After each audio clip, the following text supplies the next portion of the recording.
What is up guys, and welcome back to the channel. In today's video I'm going to be showing you about pattern chaining and how to resample that down to an individual pad. Now this is really useful because it allows us to export a full beat from the device, so we can do everything inside the device and then have one WAV file to finish. So that is really the ultimate goal of making beats on a machine like this, is that we want one exportable beat. So I haven't had a chance to do a full introduction and everything today because I'm actually on holiday as of Saturday just gone, living up life in the sunny Tenerife. So this is a bit more of a stripped down video today, but hopefully it's still as informative.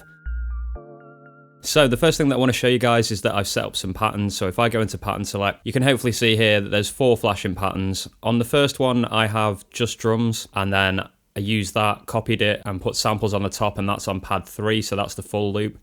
Pad 2 is just the sample chop, so what I did is just copied the one with drums and samples and deleted all the drums. And then the fourth one is just a variation. That's basically just so I can show you guys this process fully and help you to understand it easier. So this is what it sounds like, and I just want to point out that all the drums on this loop are made with Lo-Fi Drums Volume 4. That's available on SPVIDZ.com. Check out all the links in the description below. That really supports what I'm doing here, guys, so I'd really appreciate it if you could check that out. It's an instant download after you've purchased it, and you can get using them on your project straight away. So this is the full loop. I'll play it for you now.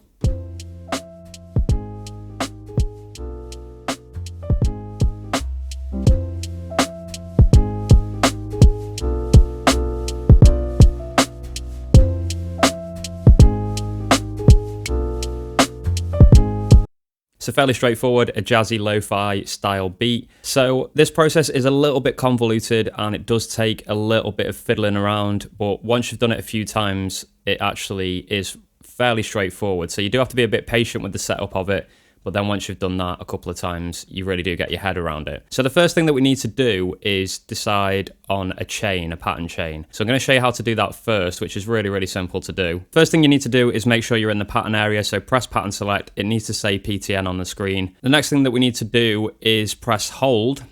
And you see here, it presents this please select chain 1 to 16 screen.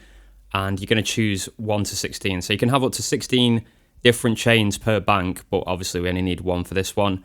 So I'm going to choose 1. Now this has already got some content in it. I'm going to delete all that so we can start again from scratch. And now what I'm going to do is just create a really, really simple beat with those variations so that you guys can see this has worked. You can have up to 16 different patterns going in one of these. And just something else that I want to note as well is the repeat option over here. Hopefully you can see that. It says repeat off at the moment. If you want to change that, you can use remain. So you've got repeat off, repeat all, and repeat current. Now the great thing about repeat off is it will play through your chain and then it will automatically stop the recording. So that's the one I'm going to use for this example. If you want to use the others, that's absolutely fine, but that's the setting that I'm happy with. So I'm going to keep this really simple. I'm going to do an intro. So I've pressed 2 there for the intro. Then I'm going to do the main loop, then I'm going to do the variation, and then I'm going to do an outro, which is the same as the intro. So I'm just going to do those 4. It's not enough for a full beat, but this is just an example, so it's the best way to do that for you. And then I'm going to come out of that because we don't need to be in there anymore. That's all set up and ready to go. Now we get onto the recording side of things. So the first thing that you're going to want to do is, again, in pattern mode, so you can see it still says PTN on the screen. We're going to hit resample, and the first thing you need to do is check that this is set up properly. So hit record settings just above that, and on my screen, it currently says mix. Now that's the correct setting that you need. If you need to change it, you use the third dial along here. You can see here routing can be set to external in as well, but we want that to be mixed. So make sure that's on mix by turning the third dial. Okay, now these pads are flashing as if you can choose one to resample to, but you can't actually do that while you're in the record settings. So what you need to do next is come out of that. And that was really just to check to make sure that was on mix. Now we can choose a pad. So I'm going to choose 12 here. And you can see here it says press pad to start. Now this is nearly done now. Obviously that was a little bit convoluted, but instead of pressing one of these flashing things now, it is tempting to do that because they're all flashing and ready. What you actually have to do is press hold again. And now you can see it says please select chain 1 to 16. Now it's still flashing the patterns at this point. These don't correspond to the chains. So you just have to remember where you built the chain. You have to remember what pad you put the chain on. So if you can remember back, it was pad 1, which I built mine on. So I'm going to go ahead and press that, pad 1. And now you can see that it does confirm it for you because it comes up on the screen. So it says pattern chain and it's got 1 in brackets, and I'm just having a look at that, and yep, that's exactly the same as what I built before. Now, Again, it's tempting to press some of these pads because they're flashing, but what we actually want to do now is go to the bottom of the device here and press sub pad to start this. What this is going to do is automatically start the recording, and it will automatically start resampling to that pad 12. So I'm going to go ahead and do that. I'll run through the full beat because it's not very long, and then I'll show you the rest of the process. Now the great thing about this, like I mentioned, is this will automatically start recording as soon as I press sub pad, and once the chain is finished, it will automatically stop recording as well, so that's super handy. Okay, let's go for this one, and this is the final beat example that I've built.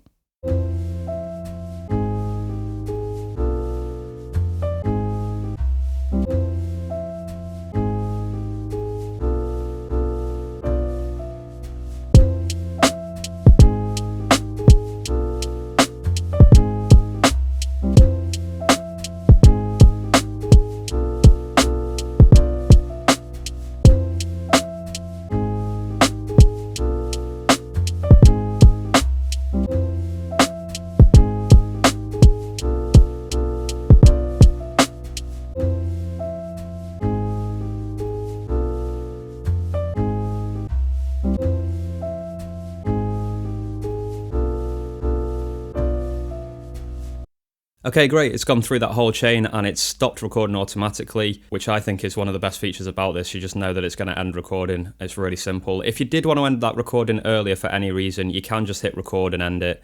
But yeah, it's nice that it just finishes off like that and then ends automatically. So now if we go to pad 12, we will see that we have the beat. Press start and end, you can see the full waveform there. And we can go ahead and play that if we want. I'm not going to play the whole thing, but I can just show you guys that it's worked.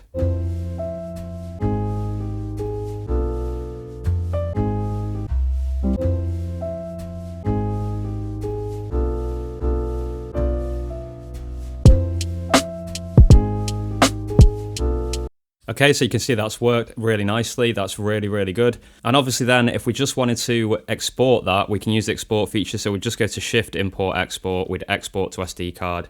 We'd select that pad, and then we'd have one WAV file, which was all of our patterns combined in the order that we wanted. Okay, so that's it for this one, guys. I hope this was informative and useful. I know that that's quite a tricky process, so it was definitely good to get a video done about that, because I'm sure that's much better than just trawling through the manual and figuring all that out. I think videos are much more intuitive to watch, and they're a bit more fun as well. So hopefully this helped. I really do appreciate all the support recently, guys. If you do leave comments about certain things that you want to see, I do tend to try and do them. This was based off of a comment that I read.